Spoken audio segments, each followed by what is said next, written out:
I think that music is a genuine mystery. Music is one of the experiential phenomena that we all have access to.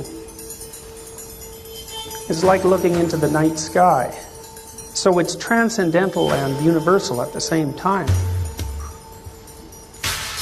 It also seems to me that music reliably speaks to people of meaning, and that the reason that music plays such a popular, powerful role in our culture is because the meaning that music speaks of is beyond rational critique. So if you listen to a song, whether it has lyrics or not, it does something to you. And if someone who had never heard music asked you what it did, you couldn't tell them in any way that was a reasonable summary of the experience itself. I suppose you could consider that analogous to trying to describe color to someone who's blind. Whatever music is about isn't translatable into language. What music speaks of is a way of understanding reality that is not like the way we understand reality, and yet it's a way that, even when merely intimated, which is what music does, it grips people powerfully and in a way that cannot be rationally criticized. It's an analog of the real world. And you get that as soon as you stop thinking of the real world as a simple place of objects. It's not. It's a complex place of patterns. And those patterns shift and change in different situations and with different temporal frames of reference. And that's what music is telling you. And that's why it's so deeply meaningful, because music says to you, this is actually the structure of the world. Beyond your simple perceptions, this is the structure of the world. What does that mean? It means something. Listen to music. This means something. This means something. I can feel it, like I can experience it. And I say, well, if you experience it, it's real. You can experience what music does to you. It's direct. It's in your own experiential field. The problem is you can't exactly quantify or qualify it by referring to other people, because it's a personal experience. But just because it's a personal experience doesn't mean it isn't real. Pain's real, or isn't it?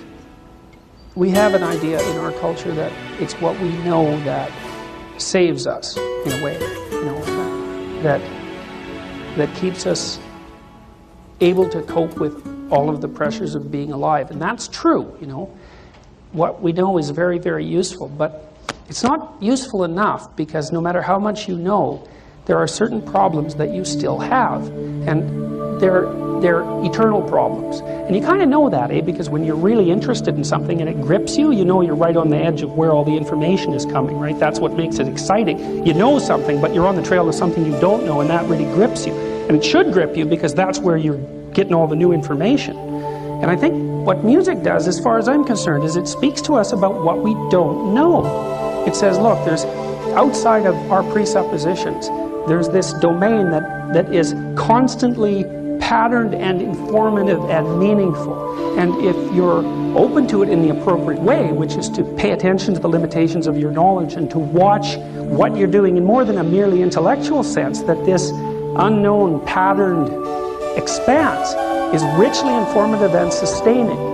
And I think that every time you listen to a piece of music and it grabs you, that's what it's telling you. Well, then you ask yourself, with regards to your relationship with something like music, is what it says real or not? And I would say, like pain, what music tells you is so real that it makes other things that are real seem to pale in comparison. Well, I like music a lot, so maybe that's an experience that's idiosyncratic to me. But then you have to explain, I suppose, why music has had such a powerful grip on our culture. There's a way to understand what it is that our aesthetic experiences tell us. But what they tell us isn't in the language that we normally speak. And the language that aesthetics talks in has something genuine to offer us. It's not epiphenomenal, it's not derivative, it's not secondary, it's fundamental and primary. It's about what things mean and how to act, and for us that's a big deal, because we need to know how to act. And the arts tell us that, and music tells us that in the most sort of comprehensive and abstract way. And I think that when you listen to music, what you experience is what you should experience in relationship to reality. And I think it's that observation that does for you what it is that music does for you. And all great art does that, and all great literature. And I would say there's no reason not to assume it's real. That's it.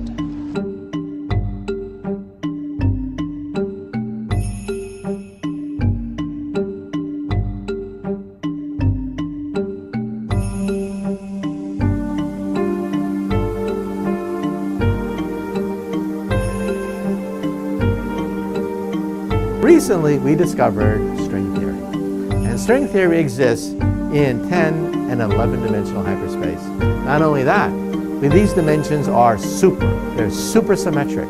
A new kind of numbers that mathematicians never talked about evolved within string theory. That's why we call it superstring theory. Well, the mathematicians were floored. They were shocked. Because all of a sudden, out of physics came new mathematics. Super numbers, super topology, super differential geometry. All of a sudden we had supersymmetric theories coming out of physics that then revolutionized mathematics. And so the goal of physics, we believe, is to find an equation, perhaps no more than 1 inch long, which will allow us to unify all the forces of nature and allow us to read the mind of God. And what is the key to that 1 inch equation? Supersymmetry, a symmetry that comes out of physics, not mathematics, and has shocked the world of mathematics. But you see, all this is pure mathematics. And so the final resolution could be that God is a mathematician. And when you read the mind of God, we actually have a candidate for the mind of God. The mind of God, we believe, is cosmic music, the music of strings resonating through 11-dimensional hyperspace.